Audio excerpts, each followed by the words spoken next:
Hello everyone. Today's our topic is regulation of cardiac activity. Heartbeat is myogenic. Myogenic, that means it is originated with the help of certain group of muscles. That's why it is also auto-regulated. Cardiovascular center, it is present in medulla oblongata. That is, medulla oblongata is having control on the heartbeat.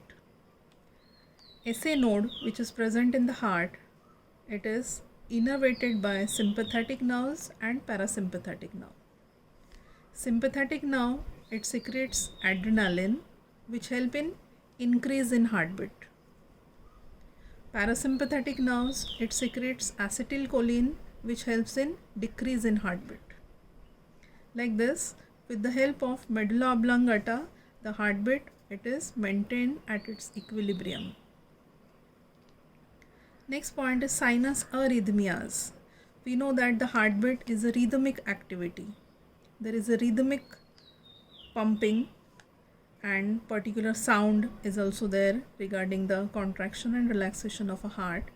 Now here arrhythmia means the rhythm is disturbed. For example, in the process of respiration, inspiration and expiration. You had studied in L1 standard about this mechanism. Inspiration, that is inhalation, during that time the heartbeat or the heart rate increases, and during expiration the heartbeat or heart rate decreases. That is called as sinus arrhythmias. Next point we are going to discuss, that is about blood vessels. Heart we had discussed. After heart there is blood vessels and the other component is blood. Now the study of blood vessels is called as angiology. There are three types of blood vessels, namely arteries, capillaries and veins. Now arteries are the blood vessels, they carry the blood away from the heart. Arteries, they carry oxygenated blood, that is pure blood is supplied all over the body with the help of arteries. Next point we have to consider the wall of artery.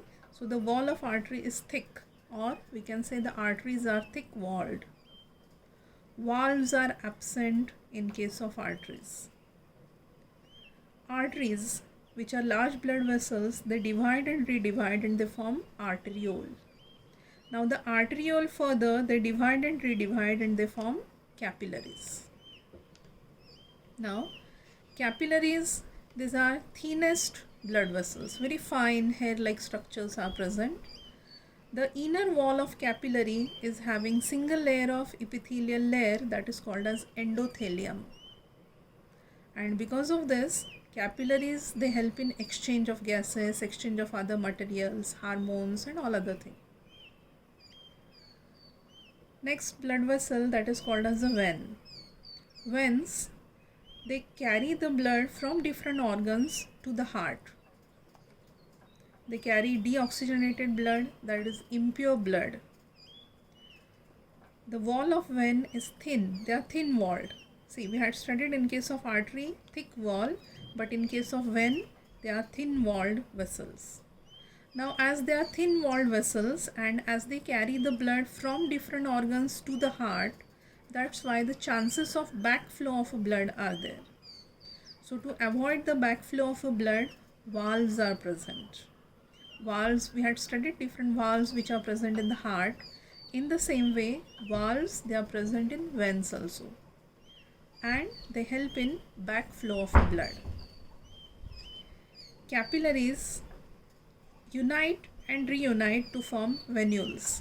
And venules, they unite to form vein. Like this, there is a network of blood capillaries all over the body for exchange of material.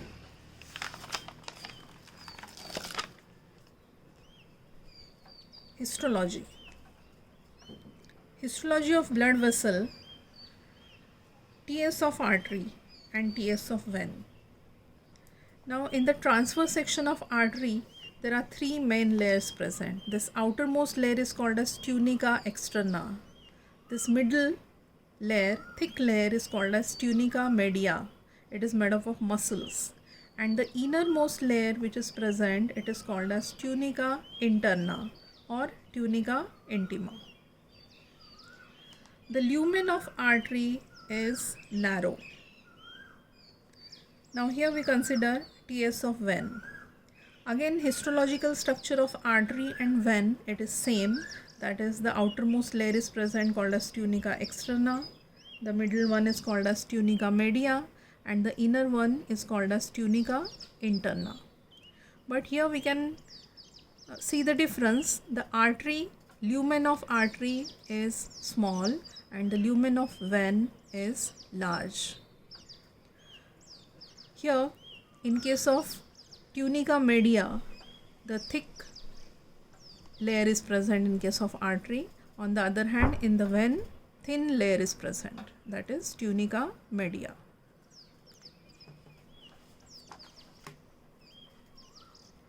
Next point we are going to consider, that is called as double circulation. As in case of human being, there are 4 chambers of heart, 2 auricles and 2 ventricles. That already we had studied in the structure of heart. 2 auricles are there and 2 ventricles are there. So these are separate 4 chambers present in case of human being. That's why double circulation is possible. Now in case of this, first we have to consider right ventricle. From right ventricle, blood goes to left auricle through lungs. That means right ventricle, it carry deoxygenated blood with the help of pulmonary artery, and that blood goes to the lung for purification. Now here the blood get purified, exchange of gases takes place, and the oxygenated blood again through pulmonary vein, it comes into left auricle. That is, from right ventricle, blood comes to left auricle through lungs. That's why this circulation is called as pulmonary circulation. Now, systemic circulation or body circulation. In this, blood goes to different body organs, and from body organs again it comes back to the heart. So, left ventricle. From left ventricle, blood again come back into right auricle. That is called as systemic circulation. From the left ventricle, the oxygenated blood, it goes to different body parts through aorta. From different body part, the deoxygenated blood, because in the different body part at the tissue level gaseous exchange takes place. Oxygen is utilized by the tissue and the carbon dioxide which is released, it come into the blood. That's why the blood is now deoxygenated blood. So pulmonary artery bring that deoxygenated blood into right auricle. So blood from left ventricle passing through body organs, again it comes into right auricle. That is called as systemic circulation. That is how 2 times blood comes into the heart. That's why it is called as double circulation. Now here we have to consider important point is that the pulmonary vein, here they carry oxygenated blood, which is the exception case. Because we know the veins, they carry deoxygenated blood. But the exception is that pulmonary vein, they carry oxygenated blood.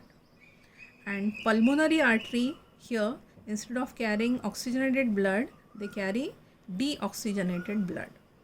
That is the double circulation in case of human being.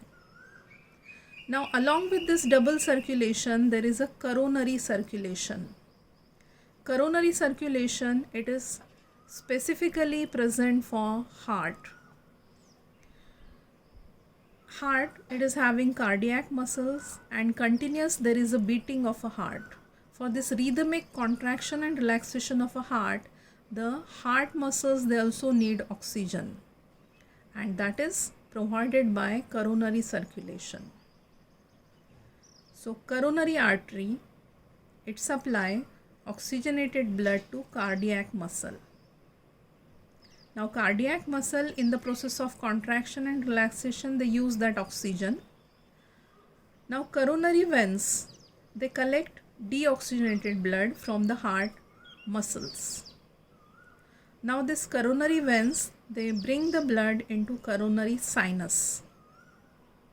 Coronary sinus, it opens into right atrium. Here in the right atrium, the coronary sinus, it opens, and deoxygenated blood, it comes into right atrium. Again oxygenated blood is supplied to cardiac muscle. Again coronary veins, they collect deoxygenated blood. Like this, coronary circulation continues for the normal beating of a heart.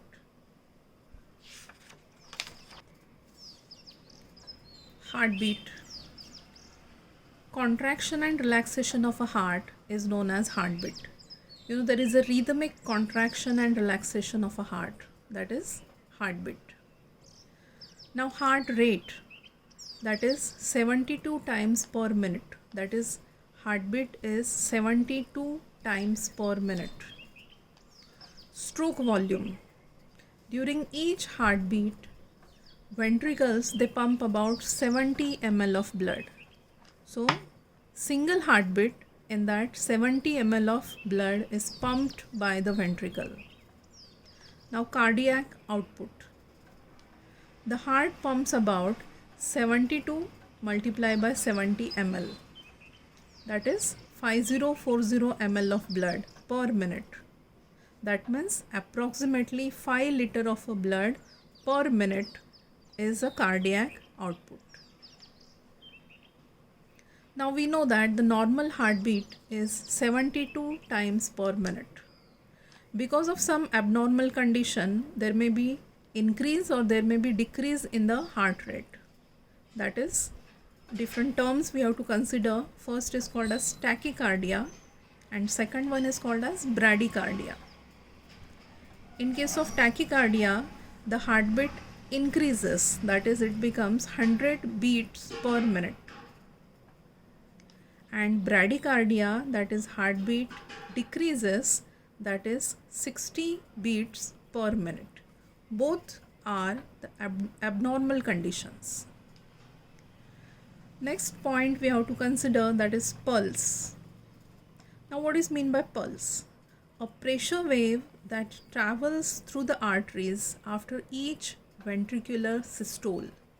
When ventricle contract with a great force, a pressure wave travels through the artery, and that is nothing but a pulse. A radial artery which is present at the wrist region here, the radial artery is present, and this radial artery, it is used to measure the pulse. Each heartbeat generates one pulse. That's why pulse rate is again same like that of heartbeat, that is 72 per minute. Blood pressure. In our normal language, we call it as a BP. Now, blood pressure is nothing but the pressure exerted by blood on the wall of arteries. When the blood is flowing through the wall of through the artery, it exerts some pressure, and that pressure is nothing but blood pressure. Now, doctors, they measure this blood pressure by one instrument, and that is called as sphygmomanometer. There are two types of blood pressure we have to consider: systolic blood pressure and diastolic blood pressure. Systolic blood pressure means when heart contract, that time it creates a blood pressure. That is systolic blood pressure. It is about 120 mmHg. That is millimeter of mercury level, which is present in the sphygmomanometer. Diastolic blood pressure means when heart relax. At that time, the pressure is exerted on the wall of artery. Of course, because of relaxation, less pressure is exerted, and it is about 80 mmHg. The normal blood pressure in a normal healthy individual is 120 by 80 mmHg. That is the normal blood pressure. In our next lecture, we are going to study about the cardiac disorders. Thank you.